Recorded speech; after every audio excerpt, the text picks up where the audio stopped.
Halo, welcome back to my channel. Salam semuanya, apa kabar? Pasti kabarnya baik ya teman-teman. Semoga kalian sehat selalu, selalu diberi berkah yang melimpah-limpah, apapun yang dikerjakan selalu diberhasilkan. Oke? Ya, sebelum kita masuk video, kita langsung let's go.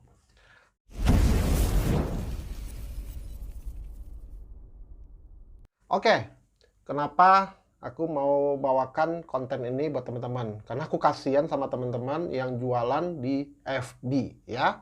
Kenapa sekarang jualan di FB jadi sepi? Tadinya rame kok sekarang jadi sepi. Ada apa itu gitu? Ada masalah apa gitu Facebooknya? Kok pilih kasih banget gitu? Ada yang rame juga ya, ada yang rame tapi nggak semua. Mau serame-ramenya juga nggak kayak dulu lagi lah gitu. Karena aku 22 bulan jualan di FB, aku tahu pahit manisnya jualan di FB itu seperti apa. Ya. Ya, kenapa sekarang jualan di FB jadi sepi? Oke, satu ya. Satu yang pertama, FB itu adalah platform sebenarnya bukan buat tempat jual beli barang ya. Itu pertama ya. Sebenarnya itu FB buat kita itu cuma ketemu sama teman-teman, ngobrol sama teman, tapi bukan buat jualan, ya. Itu pertama. Itu juga ada impact-nya ya. Yang kedua apa? Banyak terjadi penipuan, terus banyak pengaduan, maka sekarang Facebook selalu maksa kita jualan di marketplace dia. Sedangkan sistemnya marketplace FB nggak bagus. Jadi gimana mau jualan? Nah, dia maksa kita jual di situ, maka dibikin lebih berat supaya kita live nggak bisa rame. Mau nggak mau kita pindah ke marketplace-nya gitu. Jadi agak susah gitu ya untuk jualan rame gitu. Ini aku bicara Facebook ya. Aku nggak bicara pets ya. Pets sama Facebook itu berbeda ya. Nah, ketiga, kenapa Facebook sekarang jualan bisa sepi? Nah, yang ketiga, makin hari makin bertambah banyak orang ikutan jualan di FB. Maka secara tidak langsung menyempitkan atau penonton jadi terbagi. Jadi orang-orang kan banyak yang live dan tonton gitu. Nah, apalagi kalau barang kita cuma itu-itu aja, mereka juga bosan untuk nonton. Nah, apalagi sekarang banyak gift hunter gitu ya. Nah, yang kedua itu kan yang poin kedua itu adalah gara-gara banyak penipuan, akhirnya banyak pengaduan. Facebook lagi kaji gitu, bikin ini kenapa ini bisa begini gini gini. Dan mereka tahu algoritmenya, mereka baca semua gitu. Nah, bukan hanya pembeli aja menipu, tapi pedagang pun ada yang menipu gitu. Jadi itu yang masalah gitu, supaya itu nggak terjadi. Makanya sekarang diperketat gitu. Nah, keempat, ini poin keempat. Belum lagi FB Indonesia membatasi kita komen atau share, ya. Berlebihan dianggap spam. Itu kenapa bisa begitu? Ya kan? Kenapa bisa begitu? Dianggap spam dan komen aneh aja kita bisa kadang-kadang nggak bisa baca ya, nggak bisa dibaca. Karena itu sebenarnya peraturan yang ada di FB Indonesia. Waktu itu aku sempat akun saya gara-gara kayak spam gitu keblokir. Itu akun saya udah bagus, pengikutnya udah 10.000 lebih. Aku langsung ke tempat Facebooknya, langsung ke tempat kantor Facebooknya di Indonesia. Mereka nggak mau terima tamu.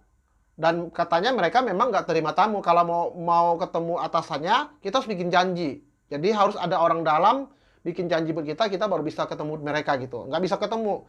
Kalau akun kita udah keblokir, ya udah keblokir gitu, nggak bisa apa-apa gitu. Ya pasrah aja karena kita numpang gitu.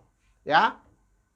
Nah, kenapa dan biasanya kalau kita kebanyakan spam, akun kita itu diblokir sementara ya. Karena maraknya hoax ya, beberapa tahun ini itu banyak sekali hoax ya.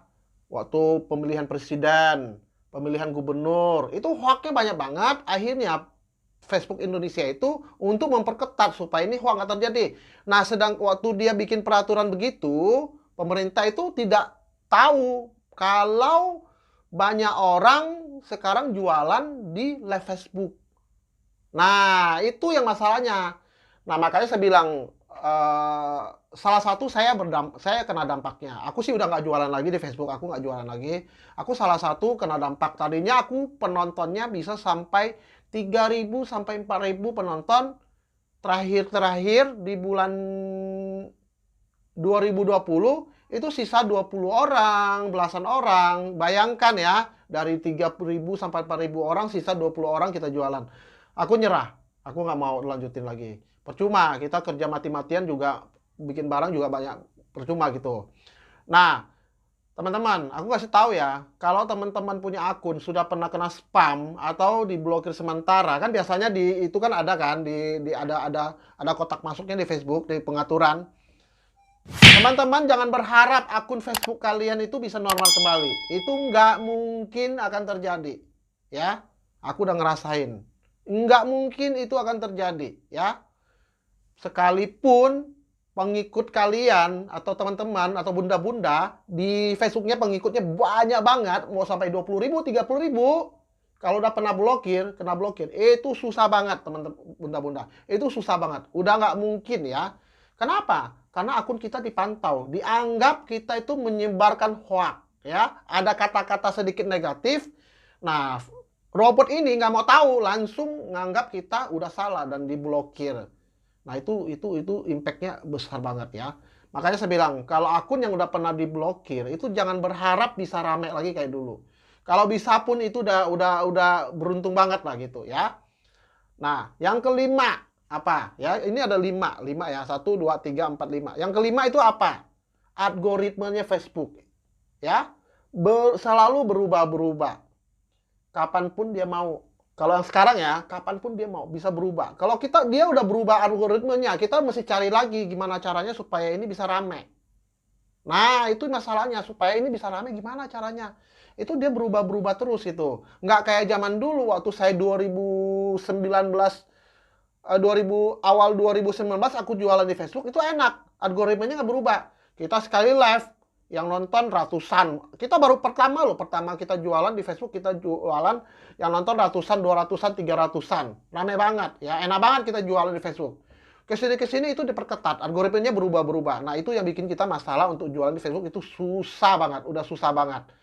Nah, buat teman-teman, buat bunda-bunda, saran saya, bunda-bunda kalau masih mau jualan di marketplace, bangun itu fanspage ya, bangun fanspage. Memang susah, fanspage itu susah banget untuk orang diikutin. Tapi kalau barang bunda-bunda itu bagus, fanspage itu kebangun dan mengikut kita banyak, kita bisa kayak adu banding gitu buat ke Facebook. Karena apa? Itu dikatakan sebuah platform, kan di situ kan ada buat kreator game, kreator video, dan buat orang jualan juga, terus buat seni gitu ya, di dalamnya itu udah dikompletin. Jadi bunda-bunda kalau memang sih mau jual di platform FB ini, saran saya bikin channel fanspage ya. Supaya apa? Supaya bunda nanti kalau pengikutnya banyak, bunda itu jualan tetap masih bisa gitu. Jadi enggak itu. Lain kalau Facebook biasa yang kita pakai untuk pertemanan itu susah banget. Kalau sekali kena blokir itu nggak bakalan bisa rame lagi. Karena aku udah pengalamin 2 akun. Dua-duanya ngalami karena diblokir udah nggak bisa rame lagi. Percuma kita mau sehebat apapun kita jual udah nggak guna. Barang kita mau sebagus apapun itu udah nggak ada efeknya buat kita. Nah, di sini mohon maaf buat Facebook. Aku kalau ada salah kata, aku minta maaf karena aku juga sebenarnya riset ini selama 22 bulan aku pelajari kenapa ini bisa terjadi. Awalnya aku jualannya bagus kok sekarang jadi begini, susah banget gitu untuk jualan lagi. Dan aku sampai berhenti gitu. Nah, teman-teman, aku kasih tahu ya, Facebook sama kayak Shopee itu bertolak belakang ya. Kalau jualan Facebook itu kan di live ya. Kalau di Shopee kayak Tokopedia, kalau Lazada itu namanya marketplace. Marketplace sama Shopee itu sama Facebook Live itu berbeda. Nah, kalau Facebook Live itu kayak kita toko yang mesti kita tungguin, nawarin barang orang beli gitu. Kayak kita buka toko di mana gitu. Nah, makanya saya bilang, teman-teman, sekarang kalau masih mau jualan di Facebook, bangun fanspage ya. Kalau kita masih jualan kayak biasa, pakai Facebook biasa, itu kita numpang lapak gitu. Kayak kita nggak bayar iuran, kita numpang lapak. Kapanpun pemiliknya mau buka toko, kita harus pergi. Nah, itu seperti itu ya kurang lebih ya. Buat bunda-bunda, semangat jualan di FB, jangan patah semangat, aku percaya kok, ya. Kalian pasti bisa. Intinya kalau memang sudah nggak bisa, cari cara. Jangan begitu-gitu terus, sayang ya, buang-buang waktu. Nah, di Facebook masih rame nggak? Ada yang masih rame, tapi nggak serame kayak dulu lagi. Pokoknya intinya udah menurun lah gitu, ya. Apalagi kalau yang orang baru mau jualan di FB, dijamin nggak bakalan rame. Susah. You mau kasih giveaway apapun, itu nggak bakalan bisa. Karena Facebook udah memperketat ya. Facebook Indonesia ya, bukan keseluruhannya. Ini kita berbicara Facebook Indonesia. Kenapa itu diperketat? Karena ya tadi ku bilang banyak spam-spam, banyak penyebaran hoax. Nah, dibikin perketat.